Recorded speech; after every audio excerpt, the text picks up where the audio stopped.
নমস্কার বন্ধুরা, তন্হির পাকশালাতে সবাইকে স্বাগত।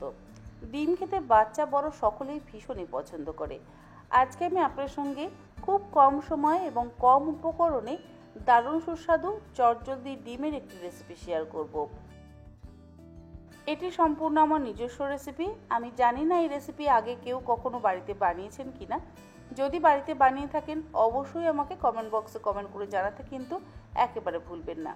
তাহলে দেখে নেওয়া যাক আমার আজকের এই ডিম চচ্চড়ির রেসিপি। ডিম চচ্চড়ি বানাবার জন্য নিয়েছি এখানে 6টা হার্ড বয়েল ডিম। ডিমগুলোকে অল্প একটু লবণ দিয়ে আমি সেদ্ধ করে নিয়েছি মিনিট 5 সময় ধরে। এবার ডিমের খোসা ছাড়িয়ে নেব।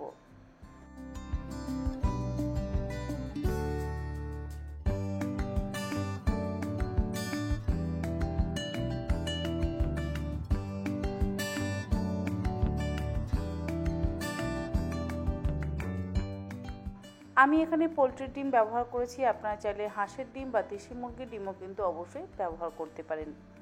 ডিমের খোসা ছাড়িয়ে নেওয়া হয়ে যাওয়ার পর ডিমগুলোকে মাঝখান থেকে অর্ধেক করে কেটে নিচ্ছি।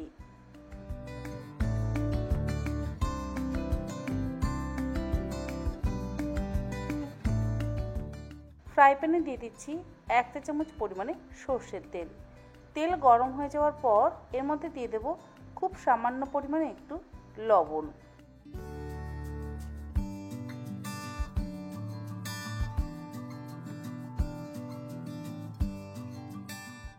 এরপরে অর্ধেক করে কেটে রাখা ডিমগুলো ফ্রাই প্যানের উপরে দিয়ে দিচ্ছি। ডিমের উল্টো সাইডটা করে দিচ্ছি যাতে কুসুমটা বেরিয়ে না যায়।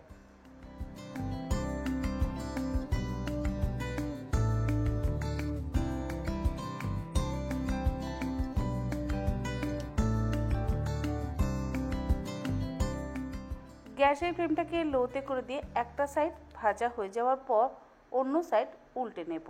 আর হাই ফ্লেমে ভাজবার প্রয়োজন নেই, লো ফ্লেমে ভাজলেই কিন্তু যথেষ্ট। মিনিট 3 সময় ধরে একটু সময় নিয়ে লো ফ্লেমে আমি ডিমগুলোকে হালকা করে উল্টে পাল্টে ভেজে নিলাম।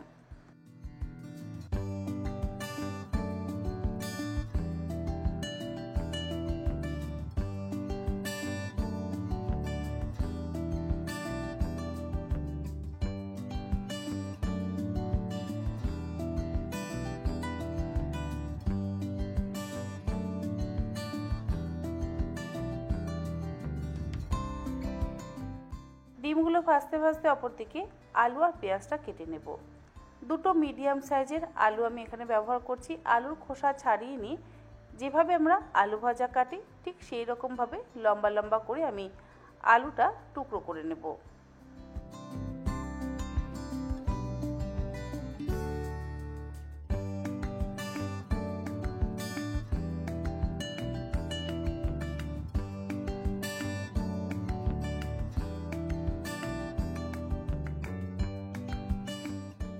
আর নিয়েছি একটা বড় সাইজের পেঁয়াজ। পেঁয়াজ খুব বেশি পরিমাণে ব্যবহার করবার প্রয়োজন নেই। পেঁয়াজের খোসা ছাড়িয়ে লম্বা লম্বা স্লাইস করে কুচিয়ে নিচ্ছি।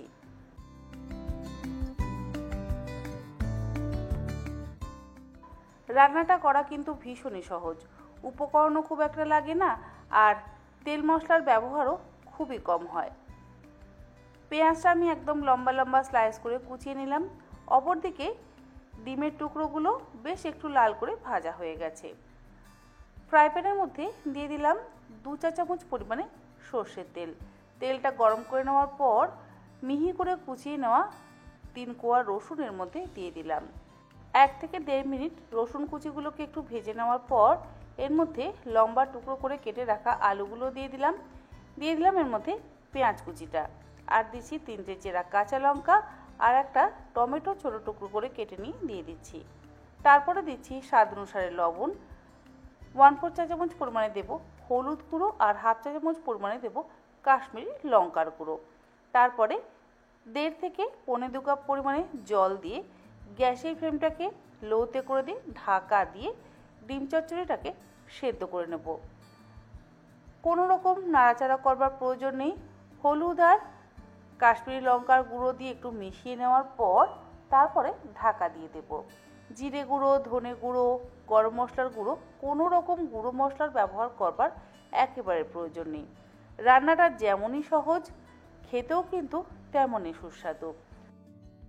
ঝটপট যদি কোনো সুস্বাদু রান্না করতে হয় তাহলে এই রান্নাটা আদর্শ। মিনিট 5-6 সময় ধরে আমি ডিম চচ্চড়িটাকে ফুটিয়ে নিলাম। তারপরে ঢাকাটা খুলে একবার মিশিয়ে নিচ্ছি। আমাদের ডিম চচ্চড়ি কিন্তু একদম তৈরি। চাইলে আপনারা রান্নাটার শেষে সামান্য একটু কাঁচা সর্ষের তেল ব্যবহার করতে পারেন, আর ওপর থেকে ছড়িয়ে দিতে পারেন সামান্য পরিমাণ একটু ধনেপাতা কুচি। আমি আর কোনো কিছুর ব্যবহার করলাম না।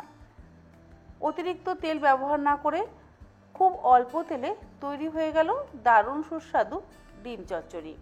আশা করি আমার আজকের এই চটজলদি এবং সহজ পদ্ধতির আমার নিজস্ব স্পেশাল ডিম চচ্চড়ির রেসিপি আপনাদের ভালো লাগলো।